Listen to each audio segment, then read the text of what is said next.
Assalamualaikum warahmatullahi wabarakatuh. Perkenalkan, kami dari kelompok A1 dengan tema analisa risiko estimasi biaya konstruksi yang beranggotakan saya sendiri Nadia Oktasari dan teman saya Mahara Arya Safrika. Saya Muhammad Farahman. Saya Nasibri Bukti. Ingin mempresentasikan dengan tema analisa risiko estimasi biaya. Risiko estimasi biaya konstruksi. Abstrak, estimasi biaya konstruksi merupakan elemen penting dalam perencanaan dan pelaksanaan proyek konstruksi. Akurasi estimasi biaya sangat penting untuk memastikan kelancaran proyek dan menghindari overrun biaya. Namun, proses estimasi biaya selalu mengandung unsur ketidakpastian dan risiko yang dapat mempengaruhi akurasinya. Pendahuluan, industri konstruksi dikenal dengan tingkat ketidakpastian yang tinggi. Banyak faktor yang dapat mempengaruhi biaya proyek seperti perubahan desain, keterlambatan pengadaan material, yang ketiga kondisi cuaca yang tidak terduga, dan lain sebagainya. Faktor ini dapat menyebabkan pembengkakan biaya proyek yang berakibat pada kerugian finansial bagi pemilik proyek, kontraktor, dan pihak-pihak terkait lainnya. Proses analisis risiko dalam estimasi biaya konstruksi umumnya terdiri dari beberapa langkah sebagai berikut. Yang pertama ada identifikasi risiko, yang kedua ada analisis risiko, yang ketiga ada prioritaskan risiko, keempat kembangkan strategi mitigasi, dan yang kelima adalah monitoring dan pengendalian. Analisis risiko dalam estimasi biaya konstruksi memiliki beberapa manfaat, diantaranya yaitu yang pertama meningkatkan akurasi estimasi biaya dalam proyek, yang kedua mengurangi resiko pembengkakan biaya, yang ketiga membantu dalam pengambilan keputusan proyek yang lebih baik, yang keempat meningkatkan efisiensi dan efektivitas manajemen proyek, serta yang kelima juga meningkatkan transparansi dan akuntabilitas proyek. Selanjutnya akan dijelaskan oleh teman saya. Saya akan menjelaskan apa itu risiko dan manajemen risiko. Menjelaskan apa itu risiko. Risiko adalah suatu kondisi atau peristiwa tidak pasti. Sebuah risiko mempunyai penyebab, dan jika risiko itu terjadi akan ada konsekuensinya. Setiap kegiatan tidak terlepas dari adanya risiko, sehingga risiko yang telah diidentifikasi harus dibuatkan suatu perencanaan yang baik. Bahkan, bila perlu dibuat suatu sistem untuk dapat mengurangi menjadi seminimal mungkin sampai pada batas yang dapat diterima. Menurut Wiedemann dalam Hussein, risiko proyek adalah efek akumulasi dari peluang kejadian yang tidak pasti yang mempengaruhi sasaran dan tujuan proyek, berbagai aktivitas, dan akan mempengaruhi biaya, jadwal, serta kualitas proyek. Terdapat pula beberapa definisi risiko yang dikemukakan oleh Vaughan, yaitu yang pertama, risiko adalah peluang terjadinya kerugian. Yang kedua, risiko adalah kemungkinan kerugian, dan yang ketiga adalah risiko adalah ketidakpastian. Serta secara umum risiko dapat berarti suatu potensi kejadian yang dapat merugikan sehingga menyebabkan tidak tercapainya target yang diinginkan akibat adanya ketidakpastian. Yang kedua yaitu manajemen risiko. Manajemen risiko adalah suatu usaha untuk mengetahui, menganalisis, serta mengendalikan risiko dalam setiap kegiatan perusahaan dengan tujuan untuk memperoleh efektivitas dan efisiensi yang lebih tinggi. Tujuan akhir dari manajemen risiko adalah memilih pengukuran, peringanan risiko, pemindahan risiko, serta pemulihan risiko untuk mengoptimalkan kerja organisasi. Serta menurut para ahli yaitu Darmawi, manajemen risiko dilaksanakan untuk mengurangi, menghindari, serta mengakomodasi suatu risiko melalui sejumlah kegiatan yang berurutan, yaitu identifikasi risiko, pengukuran risiko, serta pengendalian risiko. Selanjutnya akan dijelaskan oleh teman saya, Astrid.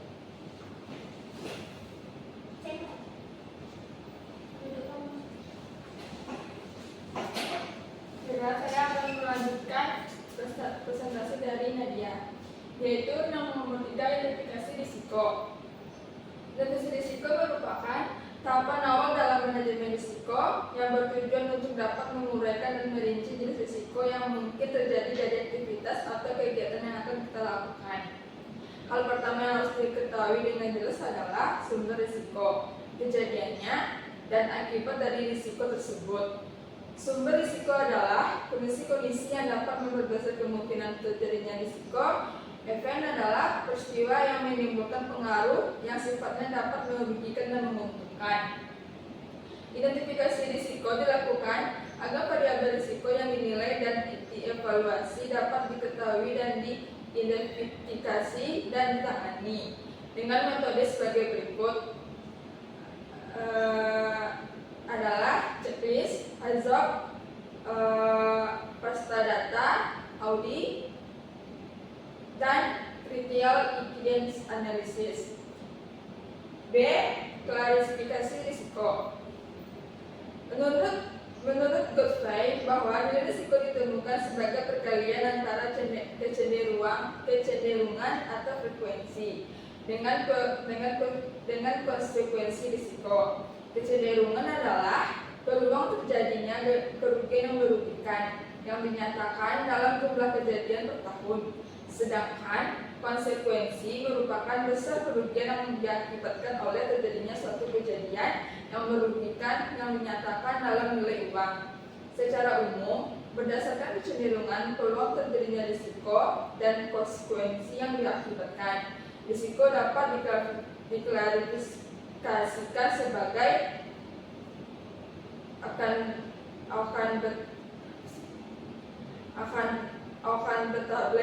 udacable, acceptable, dan neglectable.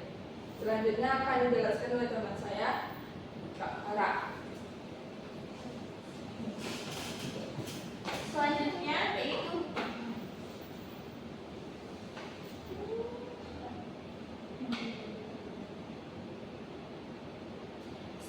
yaitu adalah analisis risiko.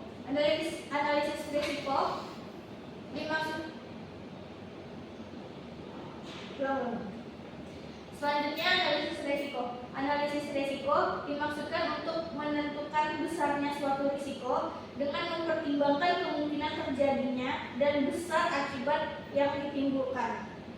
Menurut Godfrey tahun 1996, analisis risiko yang dilakukan secara sistematis dapat membantu beberapa hal, yaitu mengidentifikasi, menilai, meranking secara jelas, dan merumuskan perintah pada risiko utama. Analisis risiko dapat dilakukan secara kualitatif maupun kuantitatif, di mana sumber risiko dapat diidentifikasi dan akibatnya harus dianalisis. Menurut Thomson dan Terry pada tahun 1991 bahwa analisis risiko secara kualitatif mempunyai dua tujuan, yaitu di mana sasarannya adalah menyusun sumber risiko utama dan mengembangkan tingkat konsekuensi yang terjadi, termasuk perkiraan pada akibat yang potensial pada estimasi biaya dan waktu. Sedangkan analisis kuantitatif terfokus pada evaluasi risiko. Ada beberapa pertimbangan dalam memilih teknik analisis risiko, antara lain yang pertama, teknik yang digunakan sesuai dengan kondisi dan kompleksitas fasilitas setara dengan jenis bahaya yang ada dalam operasi. Yang kedua, teknik tersebut dapat membantu dalam menentukan pilihan secara pengadilan risiko. Yang ketiga, teknik tersebut dapat membantu membedakan tingkat bahaya secara jelas sehingga memudahkan dapat menemukan prioritas langkah pengendaliannya. Dan yang terakhir, cara penerapannya terstruktur dan konsisten sehingga proses manajemen risiko dapat berjalan berkesinambungan. Selanjutnya, penanganan risiko. Menurut Hudson tahun 2009, penanganan risiko dimaksudkan agar jenis risiko yang telah diketahui dapat dikelola atau ditangani secara bertanggung jawab dan muncul Selanjutnya, penanganan risiko. Menurut Hansen 2009, penanganan risiko dimaksudkan agar jenis risiko yang telah diketahui dan dapat dikelola atau ditangani sehingga solusi pertanggungjawaban dapat ditentukan. Tindakan dilakukan untuk mengurangi risiko yang muncul kadang-kadang tidak dihilangkan sama sekali, tapi hanya dapat dikurangi sehingga akan timbul residual risiko. Beberapa hal yang dapat dilakukan dalam menangani risiko adalah menahan risiko, mengurangi risiko, memindahkan risiko, dan menghindari risiko. Selanjutnya, yang ketujuh, faktor-faktor risiko estimasi. Estimasi adalah proses memprediksi nilai atau jumlah suatu di masa depan. Dalam berbagai konteks, estimasi selalu mengandung unsur ketidakpastian, sehingga untuk mengidentifikasi dan mengevaluasi faktor-faktor risiko dapat mempengaruhi akurasinya. Terdapat 3 kategori umum risiko estimasi, yaitu sebagai berikut. Yang pertama, faktor internal. Faktor internal dapat dibagi menjadi 4 bagian, yaitu yang pertama, ketersediaan dan kualitas data. Yang kedua, ketersediaan data yang akurat dan lengkap. Yang ketiga,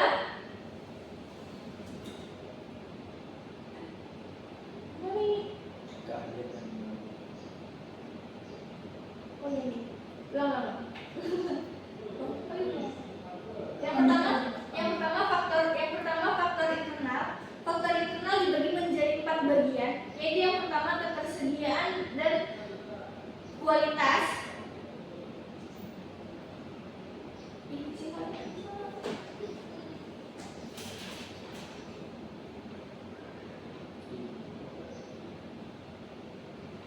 Selanjutnya, faktor internal. Faktor internal dapat dibagi menjadi 4 bagian, yaitu yang pertama, ketersediaan dan kualitas data. Ketersediaan data yang akurat dan lengkap sangat penting untuk menghasilkan estimasi yang reliable. Dan data yang tidak lengkap, tidak akurat atau usang dapat menyebabkan estimasi yang bias atau tidak dapat diandalkan. Yang kedua, metode estimasi pilihan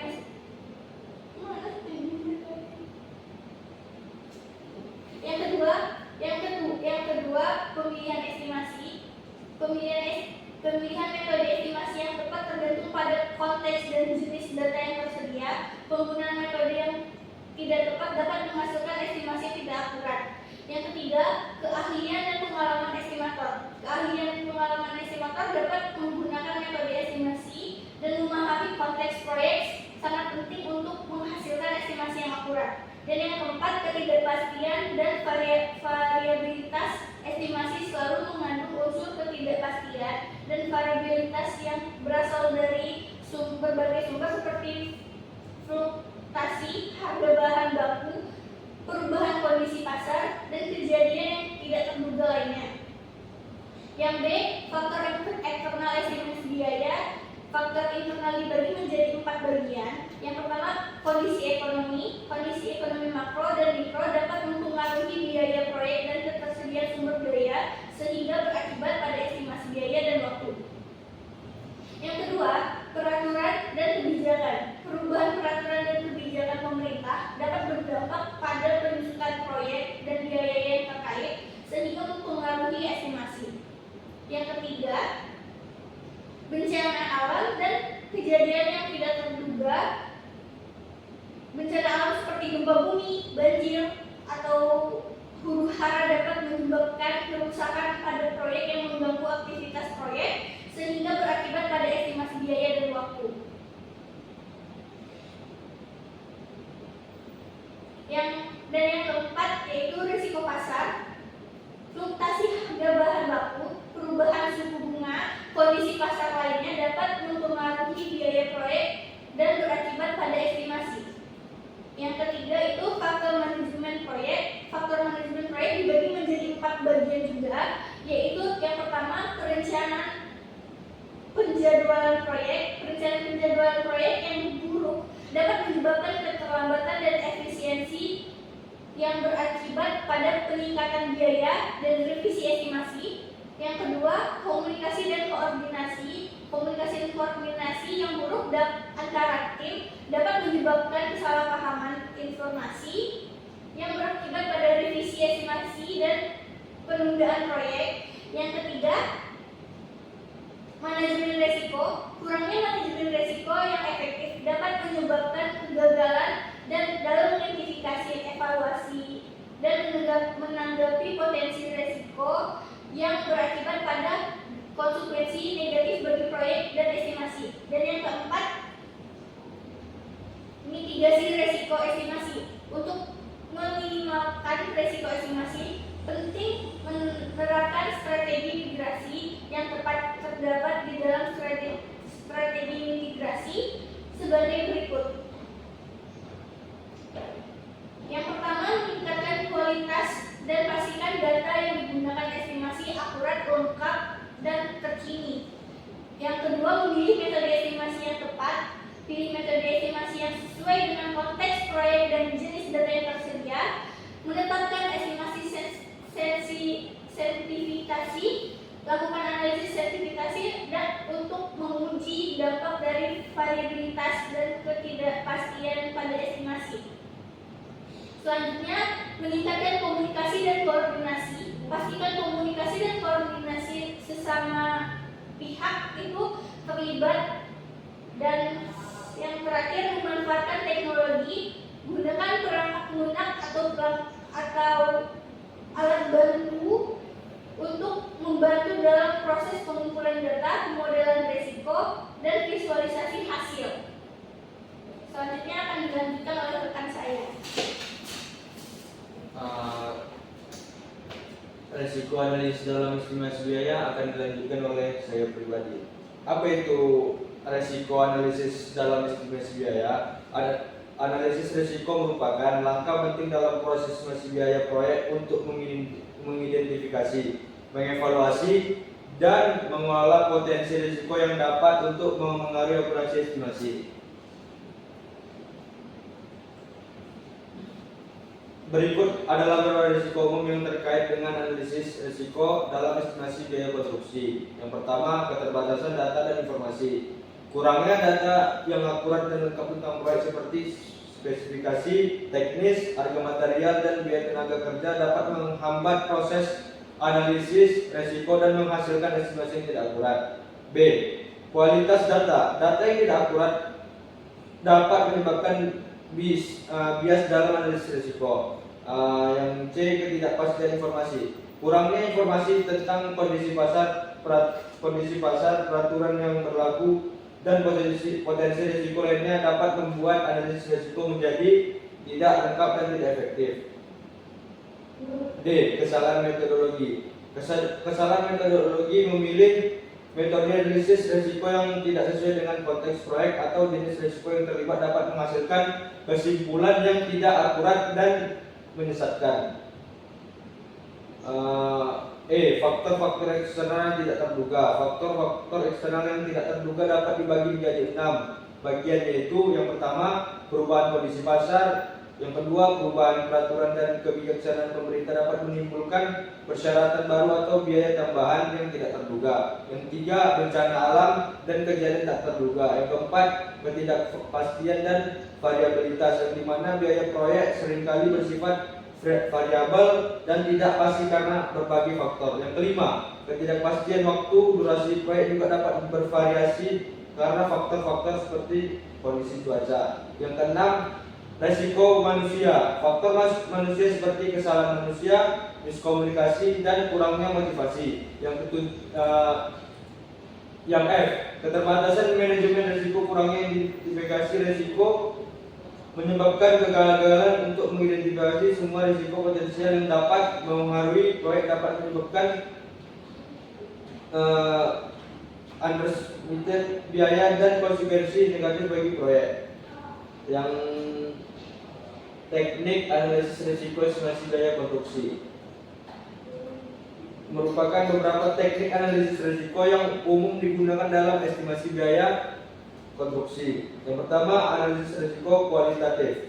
yang dimana teknik ini berfokus pada identifikasi, deskripsi, dan kategoris resiko berdasarkan probabilitas dan dampaknya. Metode yang dapat dilakukan pada analisis resiko kualitatif adalah keuntungan menggunakan analisis risiko kualitatif mudah diterapkan, tidak memerlukan dua kuantitatif yang banyak dan memberikan gambaran umum tentang risiko proyek. Yang B, analisis risiko kuantitatif. Teknik ini menggunakan data memberi untuk menghitung probabilitas dan dampak risiko serta untuk menentukan nilai risiko secara keseluruhan. 10. Antisipasi risiko dalam estimasi biaya. Antisipasi risiko yang dapat dilakukan dalam estimasi biaya adalah sebagai berikut. Yang pertama, mengembangkan suatu prosedur yang dapat memeriksa kesalahan akibat perhitungan matematis. Yang kedua, melakukan peninjauan ulang terhadap tulisan tangan yang tidak terbaca. Yang ketiga, melakukan peninjauan ulang terhadap tenaga kerja, material, dan pelengkap yang tidak sesuai dengan standar yang telah ada. Yang keempat, melakukan peninjauan ulang terhadap penjabaran gambar dan spesifikasi ke subkon dan supplier. Hanya gambar dan spesifikasi yang lengkap yang boleh diizinkan. Yang kelima, melakukan peninjauan ulang terhadap lembaran-lembaran perhitungan yang sebenarnya merupakan perhitungan yang tidak diperlukan. Yang keenam, melakukan peninjauan ulang terhadap daftar kebutuhan dan mempengaruhi setiap saat agar dapat diketahui kebutuhan yang tidak tertera dalam dokumen proyek seperti biaya transportasi, permintaan perawatan, dan penyimpanan. Yang ketujuh, melakukan peninjauan ulang terhadap prosedur penerimaan penawaran dari subkon dan supplier. Yang ke-8, memastikan bahwa semua item pekerjaan berdasarkan gambar yang sesuai dengan jenis pekerjaan. Yang ke-9, melakukan peninjauan ulang terhadap pekerjaan perhitungan detail. Yang ke-10, hindari menggunakan presentasi dalam perhitungan. Yang ke-11, melakukan peninjauan ulang terhadap sistem yang mengatur sebelum penawaran dan setelah penawaran. Yang ke-12, melakukan peninjauan ulang terhadap format lembaran standar perhitungan biaya untuk minimalkan masalah yang ditimbulkan akibat prosedur perhitungan dan membuat format lembaran standar perhitungan biaya bila tidak tersedia. Yang ke-13, melakukan peninjauan ulang secara detail terhadap seluruh sistem yang berhubungan dengan perhitungan yang menggunakan komputer. Yang ke-14, perhitungan dengan menggunakan komputer dalam proses estimasi dapat menambah risiko baru. Yang ke-15, PS harus mengerti seluruhnya tentang software tersebut sebelum menggunakan. Mungkin ide saya dilanjutkan oleh saudara Nadia.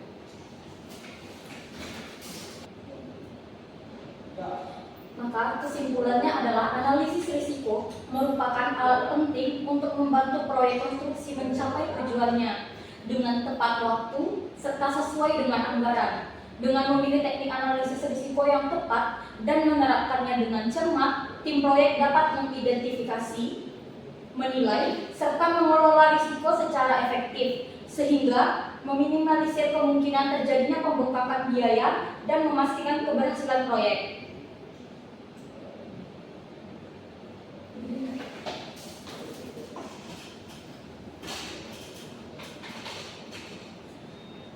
Sekian dari kelompok kami. Apabila terdapat kesalahan, mohon dimaafkan. Assalamualaikum warahmatullahi wabarakatuh.